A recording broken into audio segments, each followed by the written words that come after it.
欢迎大家准时收看福喜来的节目，我是钟怡群阿群妹。今日节目里头爱同大家小姐问个喏，爱同大家小姐两个同后生的小阿妹嘅，其实都唔免苗栗男中人，不过其實用打工換宿，按你短短的可能一段的時間，其實就做得對男中人的素材有熱情，韓國啲影片來拍影咧測物展，上來係乜嘅測物展做得象徵同代表幾個男中咯，接下來分享有兩三後生嘅小阿妹耶，趕快來歡迎嘉瑜，歡迎你。嗨，大家好，我是林嘉瑜，很開心來到這裡，歡迎你。接下來是我們的于涵，歡迎你。嗨，大家好，我是于涵，很開心來到這裡。真的，佢兩三號我剛剛有頭問一下，真係喺同後生，都才大學畢業而已，大學畢業1年2年，反正就是比阿 Q 妹還後生，真的非常非常的年輕。但是你們兩個人都不是南莊人，都不是苗栗人，而且都來自都市，對不對？嘉瑜來自哪裡？我來自台北。台北，但是聽說你媽媽是客家人。對。哦，那于涵，我是台中人。台中，媽媽也是客家人。對。但是兩位都不會聽，沒關係。但是其他的懂有心，因為他們在南莊辦了這個展覽，金南腔有年出名的文化，然後還有苗栗客家人的文化，就是結合了很多元的文化，甚至就是也把自己媽媽的話，就是母語這個部分，其實也很用心的在辦這個展覽。好，先來說一下，到底這個植物展在南莊，為什麼你們從都市來到南莊打工換宿這麼短的一小段時間，就可以讓你們愛上南莊？其實就是一開始是寒假的時候，然後南莊那邊有一家店叫法賴農創店，然後他們有剛要開幕，所以他們有徵打工換宿，就是3天，然後我們就看到3天而已，就是很短期的3天的打工換宿。然後就是看到之後就想說當做去玩，然後剛好又有地方住不用錢，就是很簡單的一個想法就去了。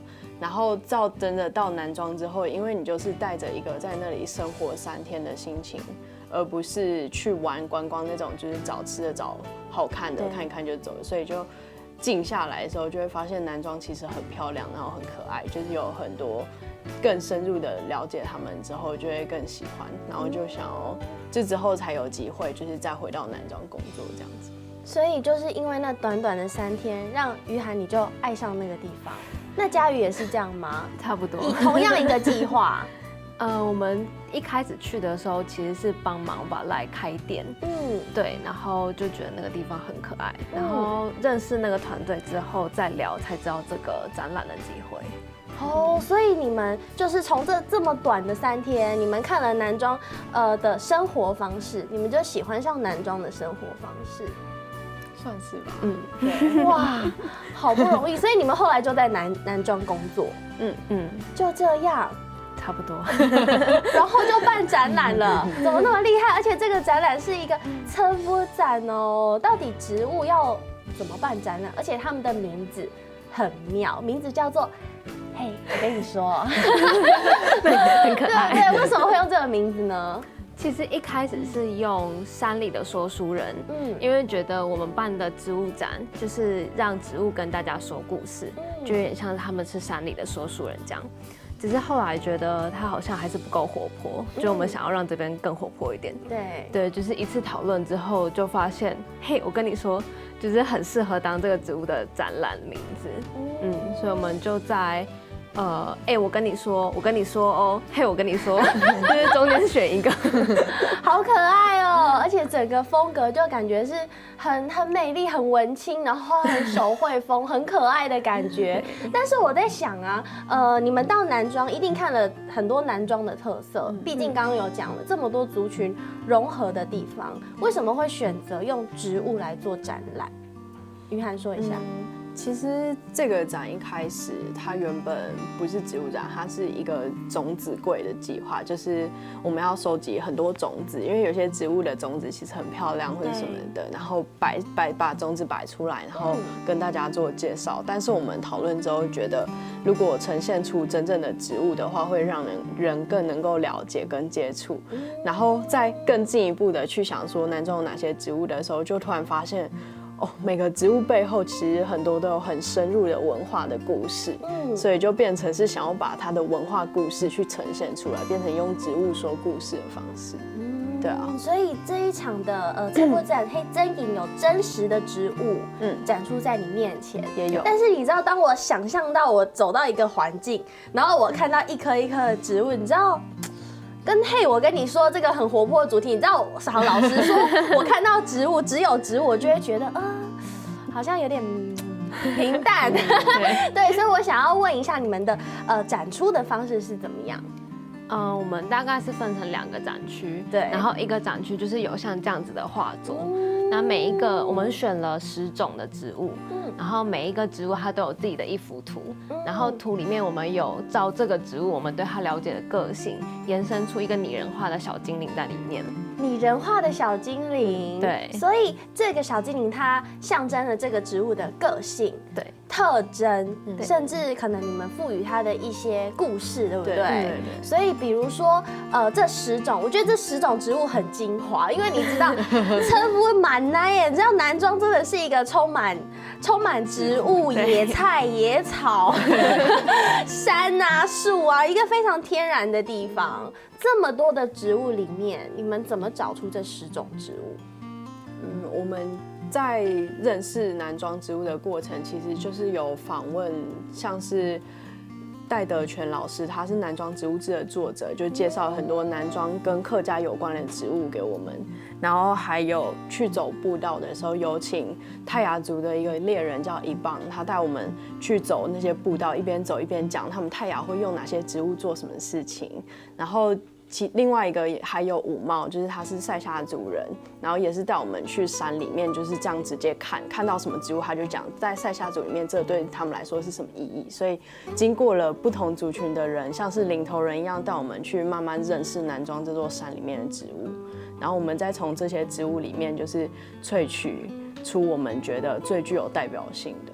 所以你们是为了策展，然后一边跟当地人做交流沟通去，他们就带你到处去找各式各样的植物，然后告诉你们象征他们族群的故事。对，就这样掏出实用非常非常有代表意义的植物。那先跟大家介绍一下，10样你们还分了3大类，对不对？分成哪3大类？第一类就是山林区，山林区里面就有像这个，姑婆芋，然后这个是桂竹，然后这个是山苏，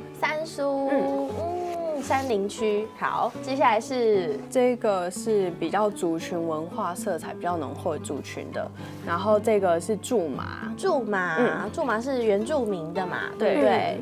然后这个是鼠狼，是原住民用来染色的。然后还有一个芒草，跟塞夏族很有关联。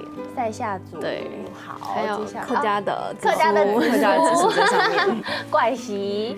然后接下来是这个是产业的部分，这个我认得出来了，这个是油桐花，对，油桐花。然后这个是樟树，对，因为樟树对是之前的经济作物，对啊。然后这个是比较少人知道的。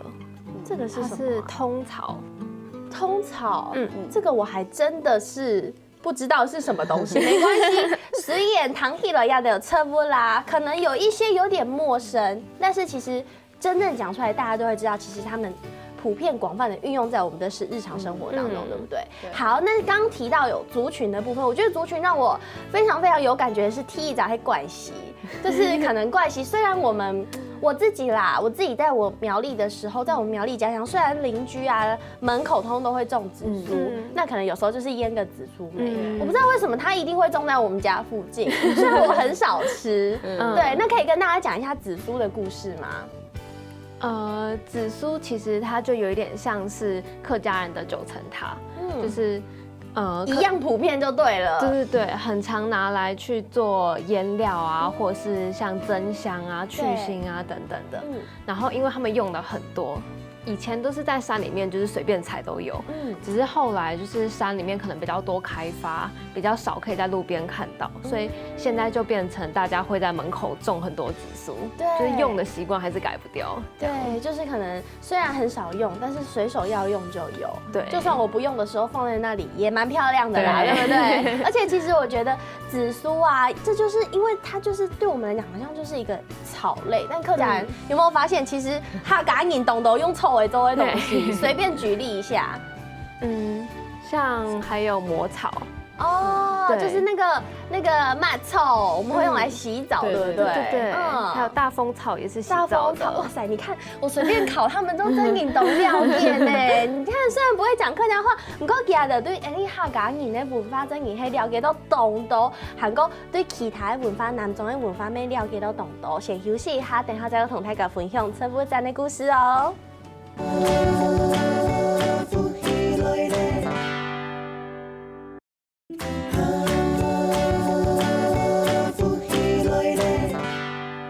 好，分享咗到福喜來嘅節目，我係鍾意群阿群妹。今日節目裡頭愛同大家小嘅係南種陳富故事展，要到展覽嘛，幾個名人都嘿，我跟你說，係咪懂得影響啊？故說你根本啦，沒有搶到其他的兩個策展人，沒係懂得影響的策展人就是我們的嘉瑜跟於涵。剛剛你們兩位跟我分享了，就是族群區，剛剛有講到有鼠糧、芒草，對不對？然後還有紫蘇，那可以苎麻，對不對？那可以再跟大家分享一下，這個紫蘇是象徵阿里哈嘎尼，那象徵其他族群的植物，也請於涵跟大家介紹一下。就是我们塞夏族主要是选芒草，因为我们觉得听了芒草的故事，觉得它很特别。就是芒草，大家知道它的叶子就是边缘，其实你到摸的时候会割到手，就是它很锐利。然后塞夏族他们就觉得，就是芒草这样子锐利的东西，其实是可以驱邪避凶的。但是它有点像双面刃，就是你要很诚心的去看待它，然后它才会保护你之类的。对，所以像它就衍生成承诺的意涵在。承诺的意涵。然后在前一阵子刚结束的塞夏族的矮灵祭，就是矮灵祭他们会结芒草乐器，就是在很久以前，塞夏族因为地理位置分成南北两团，然后他们因为平常联络就不方便，可是他们矮灵祭要一起合办，他们就会在1个月前、2个月前约出来讨论，比如说1个月后我们要办矮灵祭，对，但那时候没有日历也没有日期，大家不知道怎么办，所以他们就会拿芒草打结，打很多个结，比如说30天后我就打30个结。然后他们回去之后，每天早上起来就剪掉1个结，剪掉1个结，然后一直到剪完的那一天，就是要举办的那一天，这样就不会记错。哇，对，好厉害哦！然后一直到现在大家当然不用定个日期，很简单嘛。可是他们还是有这个仪式，因为它已经变成承诺，就是很慎重的一个传统。哇塞，真的是很了解，连那个芒草，因为我曾经走在芒草园里面，那个芒草你是一定要有一个方向，你要由下往上这样子拨，才不会伤到，才不会受伤。所以它是一个双面刃，也象征承诺，然后就是塞夏族的跟塞夏族非常有关联相关的植物。那鼠糧呢？因为鼠狼，因为其实我曾经看过鼠狼，其实我们现场也有鼠狼做的东西，对不对？就是这个染布，这块染布，它有看到一样这样嘎妹色嘞、嘎鼻色嘞，它其实是手工的植物染，它是鼠狼染的，对不对？对。然后它是跟泰雅族，对不对？跟泰雅族相关。对对，可以跟大家介绍一下鼠狼这个植物吗？鼠狼就是很久以前就被用来染色。那听说一开始用来其实是因为它鼠狼里面有很多的单宁质啊、胶质，它可以防止渔网子，就是让它比较坚固，然后不会腐坏这样。但是因为它的颜色也很漂亮，所以他们后来就是拿来染色。那对泰雅族来说，红色就是红色啊、咖啡色这种是很重要的颜色，因为就是他们认为恶灵是最怕红色的所以它有那种辟邪的感觉。对啊，他们的服饰会大量的使用红色，然后他们泰雅族有一个传说，就是他们往生之后要上那个彩虹桥，然后彩虹桥会有一个螃蟹在那边就是守护。就是要检查你的手是不是红色的，就是红色你才是真正的泰雅族人，可以通过彩虹桥，然后回到祖灵身边。然后男生就是因为他要很会打猎，双手就会染着鲜血，然后女生就是要很会织布啊，染布就会染上鼠狼的红色。哇，好酷哦！我第一排糖豆鸭这种故事哎，而且鼠狼它其实它的外观就像是地瓜，对不对？它的叶子底下的那个根就是地瓜的形状，就像番薯用哎，但是它剥开来，你可以看到里面是黄黄橙橙红红的颜色，对，所以很特别的称呼。韩国妹同样传统泰雅族的文化，还有染布。小给本泰嘎，告诉大家知道，让大家知道，对不对？好，那这10种植物你们都非常深入透彻的了解，所以我想要问一下于涵，你自己最喜欢的一个植物是什么？我最喜欢的是这个，就是姑婆芋。好可怕哦！出去外面不可以被它的汁液抹到的。对，就是它的汁液，虽然就是大家说你折开之后里面的汁液碰到手可能会痒或者是红肿有毒，但是它整个在山林里面就是叶子很大，然后又可以当雨，就是一个很可爱的活泼的形象。像是下雨的时候，它可能就会摇晃啊，然后有风什么之类的。对，就很喜欢，觉得它很可爱。而且其实姑婆芋的叶子是不是其实也是很环保的？就是以前的人他们在没有塑胶袋的时候，都会拿姑婆芋的叶子去包鱼啊、包肉、包豆腐，所以其实有些人会去山里砍姑婆芋的叶子，拿去市场卖给那些摊贩，就是贴补家用。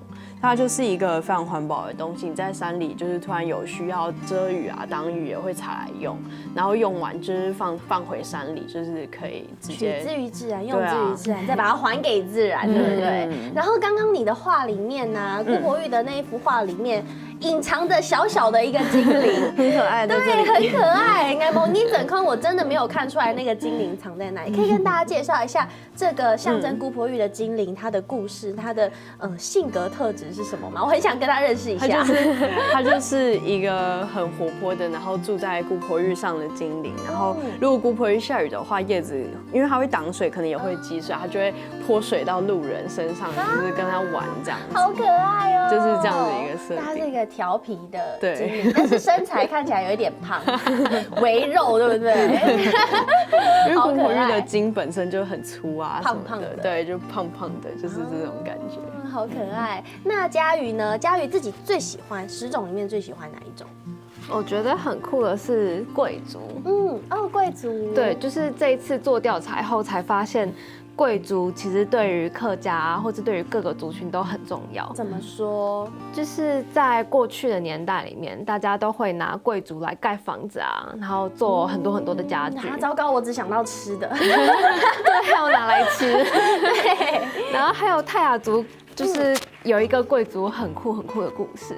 因为贵族实在很好用，就是除了盖房子，还有拿来吃，还有他们会吸引猎物来，他们就可以打猎。吸引猎物？为什么贵族可以吸引猎物？就是那个竹笋啊，就是长得矮矮的，可能是山羌来吃；再长高一点就会山猪来吃；再长高一点就猴子又会来吃。他们都说吃剩的人才能吃。所以这样也可以看得出来，其实原住民他们对于自然是很遵守自然的法则的，对不对？对啊，然后泰雅族迁徙的时候都会带着贵族的苗，然后他们就会派族里面跑最快的人去种那个竹子。等一下，宗族就宗族为什么要找一个跑最快的人？因为他们说要种了以后，然后头也不回的赶快跑走。这么可怕？这样子贵族就会以为自己被抛弃了，就会长得超级快，然后去追族人。好可爱哦！你看的连这种故事都找到了，所以在这个展览其实不单只是认识南庄在地的植物，了解南庄在地的故事。我觉得这个故事太有趣了。我们这样说出来就是可能2个字故事，但是其实嘿，我跟你说开头之后，后面有 blah blah blah blah blah blah 的故事可以讲，对不对？好，然后而且你们这次的办展刚刚有说非常非常可爱，做了很多象征各种植物的精灵。那我看了所有的精灵，我觉得最让我印象深刻的是一个，我虽然不知道它象征什么植物，可是我很好奇为什么要把它做成这样子，就是那个红色的很大的有蝴蝶像蝴蝶翅膀的那个东西，还是那是它的披风？最上面那个是芒草。然后是芒草将军坐在一只瓢虫上面。芒草将军坐在一只瓢虫上，为什么会赋予他这样子的一个形象？那只瓢虫只是我们特别去查资料，就是会常常穿梭在真正的芒草丛中的瓢虫。然后芒草将军就是我们觉得芒草像刚讲的那个承诺的意涵，他就是有，然后他又会割人，所以其实他有一点像外刚内柔，因为他很壮，然后又可能会伤害到人，可是他内心是会守护他们家园、他们的主人的。对，所以就很像将军会四处巡逻，然后保护家园那种感觉。所以这些可爱的精灵都是你们自己设计的吗？对啊，你们自己画的？是我们的另外一个团队里面的人画的，然后我们就是有一起讨论他们怎么，就是可能他们的个性是怎样，然后他就帮我们把这些东西画出来。对。好酷，所以全部就七嘎了，你看亚的很赏哎，很不简单，全部自己来。然后还有我在桌上有看到一个非常多彩色的，这个是我小时候的美劳作品吧，美术用具，对，可能就把它剪，然后就把它贴成那一个一个圈圈什么的。对，这个是通草。它是植物，对，通是哪一个通？一个草字头，然后再一个通过的那个通，草字头再一个通过的通，这个东西叫通草。对，它是用来就是以前就是用来当美术用品嘛。因为它其实一开始就是这个是通草的那个茎中间的髓形，会整个条把它通出来，所以它叫通草。然后因为它有点像保丽龙的材质，对，软软的，所以它就是可以拿来做缓冲的材料啊，或是隔音板啊等等的。然后比较酷的是，一开始台湾其实有很大量的外销，然后它是可以拿来把这个髓形切片，它就会变成通草纸，一种很特别的纸。所以它其实可以做很多事情，而且是以前就一直流传到现在。我小时候就一直有在用，可是现在一种进了进 sale， 越来越少看到这个东西。所以其实通草精灵也非常的可爱，它有一个很有趣的形象。你们把通草精灵变成什么样子了？是这个蓝色的，一个穿有点类似雨衣，然后叼一根烟斗，很惆怅的在角落抽烟。为什么他这么惆怅呢？因为以前就是外销的非常多，像在新竹那边，几乎有8户人家就1户是在从事通草相关的产业，对，就很辉煌，很辉煌。可是现在几乎都没有人知道，所以他就是很惆怅过去的辉煌这样。哦，鼓手啊，你看用亚的拟人化的小精灵，大家就做得很卡了解亚的有 T C 的男种差不多先休息一下，等下再继续同大家来分享。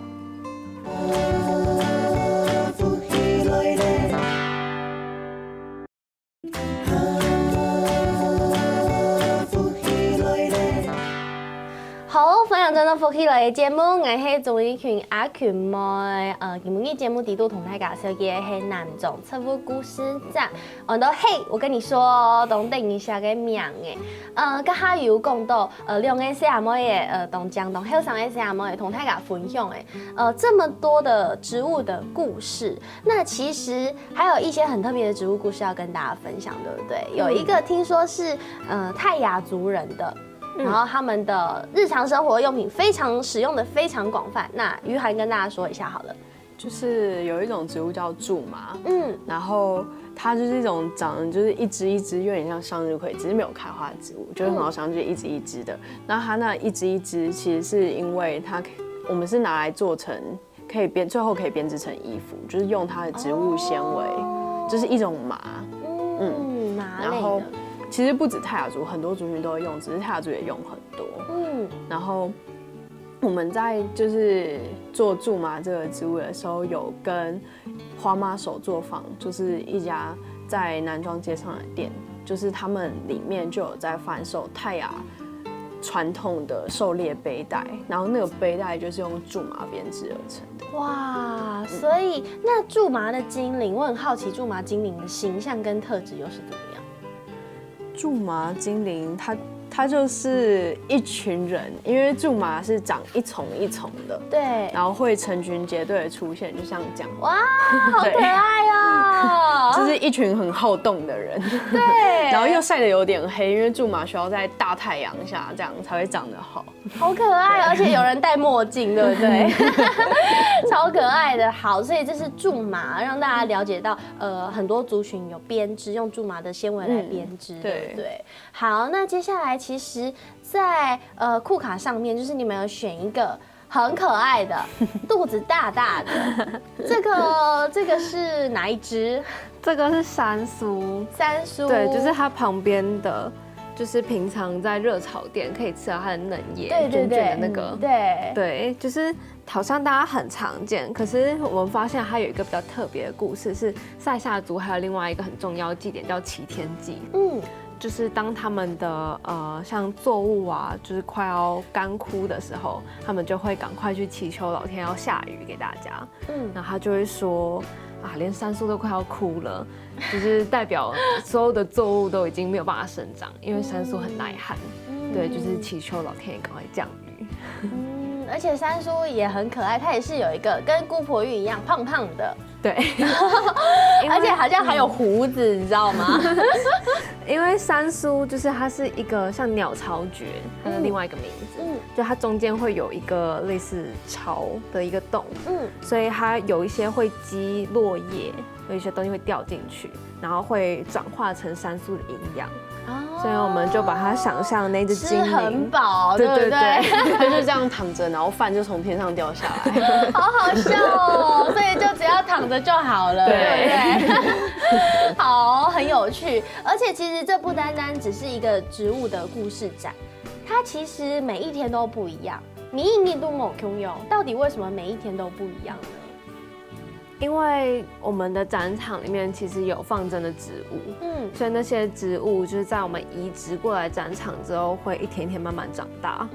对，就是会看到那个叶子从原本的小小，然后就越长越大，然后就张开来，就超可爱的。不会有季节的影响吗？这些植物它们的种植季节都差不多吗？还是说会有影响？像我们的紫苏就是。如果有种紫苏的人知道，就是紫苏现在季节它是开花，然后它开花之后，它的叶子或者什么可能就会稍微枯萎。对啊，所以就是紫苏在冬天其实是比较没有的。那我们展场的紫苏就快要枯死了。没关系，我们了解到那个一个植物它的演变，所以植物每天在成长。那。你们两位其实也每天都在成长，对不对？而且你们还这么年轻，你们可以获得的成长一定很多。佳瑜跟大家分享一下。其实就是这一次展览的过程中，就有受大家很多的帮助，然后也去了解了各个族群啊，或是一个地方它的文化，或是山林，有些人为什么会想要保存一座山，不要卖掉？我觉得这都是很宝贵的经验。对。你们过去对于大自然，对于这些植物的故事以前就很有兴趣吗？以前其实。可能跟大家一样吧，就是觉得大自然是亲近会很开心，可是怎么看都是绿绿的，对，就是也不会特别去想太多。就是这一次有做一些深入的调查，才觉得原来真的是很有趣的。你知道我想说，这两个人会不会是其实你知道都是念跟自然相关的科系？其实没有，对不对？还好。那于涵你自己呢？你这么办展这一段时间，包括前期的准备，你的成长是什么？我觉得是你会突然领悟到一些事情吧，就是像是我们办这个展有一件很有趣的事情，在南庄很多东西买不到，比如说我们要把画吊起来，我们需要长尾夹，长尾夹在南庄买不到，就是一个都市如此，就是走出去路上随便就买到的东西，很多在南庄都找不到。但是转念一想，其实如果你要把一个植物展办在都市，几乎是不可能。你要去哪里找那些植物？我们展场里面有很多装饰，比如说竹子或者是樟树的枝干，还有一些植物都是当地人直接带我们，他们就说很简单，我山里就有，然后开车就载我们去山里这样挖回来。可是如果要在台北办一个展，我们去哪里找这些植物就很困难，很困难。所以我觉得。就是在靠山的地方跟在都市，其实只是拥有的资源不一样，并没有谁比较不好或者是什么的。环境不一对，样，就只是环境不一样。对，而且其实我还一直在脑中里面想象，在那个地方。它展出一个植物展，有很多的植物以外，其实还有可爱的画作嘛，可爱的这些精灵，但是应该还有一些辅助的道具，就像你刚刚说的竹子那一些，这些东西大部分都是当地人提供的吗？就对。就是有一些像是帮助我们很多戴德全老师，他自己就有在教小学生做竹制的铜碗，他就借我们竹制的水枪，让我们可以在展场放一桶水，然后大家就会很开心的把那个水去泼姑婆鱼，对，跟姑婆鱼一起玩，就很可爱。所以在这个展场，它其实有种植物，我们知道它就是必须要具备阳光、空气、水，那所以它是户外的喽，因为它必须要有阳光，对不对？但是它其实是在Valai的2楼，就它是一个半户外的空间，它有屋顶，可是它的上面是通透的，所以阳光可以进来，然后风可以流动，这样。所以刚刚说Valai是一个怎么样的地方？Valai就是我们的展览是在Valai 2楼，然后Valai是一家农创店，其实。它现在的形式就是有卖像下午茶，但是我们都是很注重我们卖的餐，我们是选用在地的食材去做。对，所以整个Valai农创店它也是非常有南庄的特色。它就是找了很多南庄在地的，像是我们现在有卖番庄茶，然后那个茶也是只有流传在就是峨眉这一代就是很特别才有的，对，好，所以最后的时间跟大家分享一下，这个展览，为期是从什么时候到什么时候？我们这个展览是从9月24一直到12月25，所以现在还有将近1个多月的时间，就是欢迎大家来。对，那有休馆的日期吗？有，就是我们跟着店开就会开，然后店是2、3会公休，礼拜2、礼拜3。对，那它的营业时间是早上10点到晚上6点。好，所以都生捏带，从现在到12月月底，大家都可以到南庄Valai农创店去参观这2个美丽、可爱、年轻的策展人亚德的植物故事展，对不对？对。好，那其实它是要售票的，但是它售票的方式很特别，再跟大家说一下。我们会放一个小罐子在入口的地方，就是让大家自己投零钱进去，所以没有人管就是了，对，自己靠自己的心哈，依着自己的心，对不对？这是诚实门票，对不对？诚实门票的概念。好，故事给莫念啦，我真的很开心邀请到你们2位，就是比我还要年轻的女孩，同来分享按到陈布的故事，同来分享按到。南庄的故事，我觉得这个很重要。你不单只是要把植物介绍给大家，你还要把故事说给大家听，对不对？故事分享本大家，希望大家有限的时间都是2025以前都做得去南庄Valai农创店去看其他的直播展哦。今天谢谢2位来到节目现场，谢谢你们。每次问各位观众朋友为收看，先休息一下，等下爱听听欣赏好好来做运动同听同一下了，拜拜。